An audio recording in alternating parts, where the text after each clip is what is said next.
Good morning. We got another beautiful sunrise. Got about 3.5 miles in, and the sun is starting to come up. Got finished off this last half a mile. But I want to talk real quick, a little bit of integrity. There's no one out here.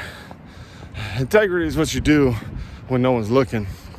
Now, I didn't take a picture or a video, but I want to let you know this is a Virginia Beach boardwalk. There's kids that play out here. There's people in the morning we're running. There's people walking, riding bicycles, and people running around with their dogs. And there's no problem with that. I love dogs. But if your dog takes a dump, pick that crap up, put it in a bag, and put it in the trash. Don't leave it. That's just a lack of integrity. There's no accountability. It's just like the shopping cart in the parking lot. Put the damn thing away.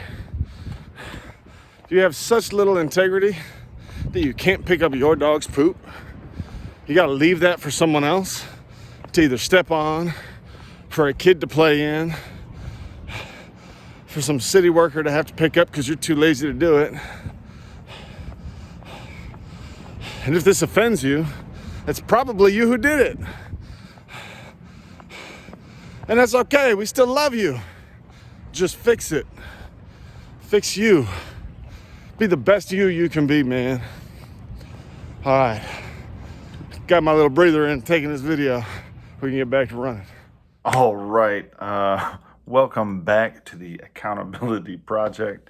Excited to have you guys on the channel today. Today we're going to be following up with one chapter from The Science of Success.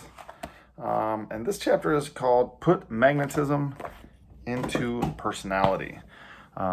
Meaning develop magnetism in your personality. And they talk about how everyone has a certain level of magnetism that's kind of, I don't want to say genetic, but kind of innate in your, whether it's genetics or the way that you're raised. And then some people learn to develop a magnetism about them so that when they speak, people listen. And that magnetism is oftentimes enthusiastic. It's oftentimes seen in a lot of our big religious leaders, as well as some political leaders as well.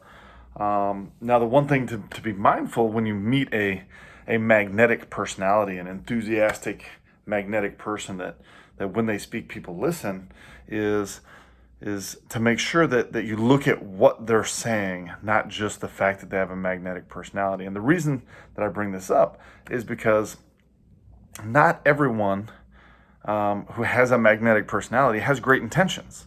And that can be pretty traumatic for some individuals. We see that in folks like Hitler and Stalin and Mussolini. They were very magnetic personalities, and they had a high level of influence with people because they had that enthusiasm and magnetism about them. But what they were doing was they were leading people down a path that they shouldn't go. And oftentimes, because people are drawn to the magnetism of the personality, then they end up going somewhere they shouldn't go. Now, inversely, you can also have someone with magnetism and personality that's moving in the right direction. And ultimately, that's what we want to foster, is a magnetism with our enthusiasm, our character, and our ability to move forward and help people around us. So, phenomenal short chapter, but a lot of information in there. Next up, don't eat the marshmallow yet. This chapter is called What Successful People Are Willing to Do. Ultimately, they're willing to do what unsuccessful people aren't willing to do. That's the main point of the chapter. They show this by actually looking at a case example. Many people are familiar with Larry Bird. He was a phenomenal Celtics basketball player.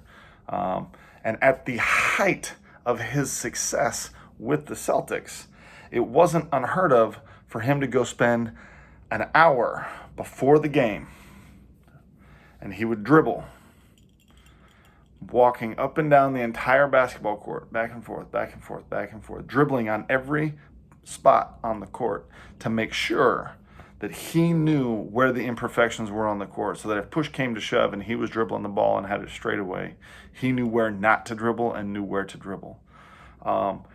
So he was willing to do the things that other people were not willing to do. And because of that, even though he didn't have the number one shot record, he didn't have the number one rebound record, he didn't have the number one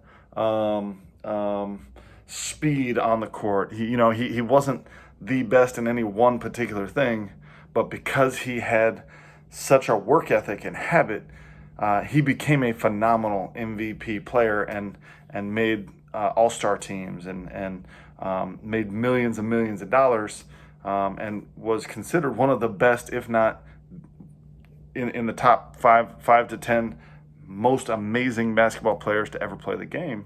And it wasn't because he stood out as the dunk champion, but it was his willingness to work hard where maybe his skill set was weak. And that's ultimately what I want people to take away from this chapter, is be willing to do what others are not, so that you can live the way others never can. So with that, this chapter was awesome. We love you guys. Condense the pain, stay accountable. Bloop.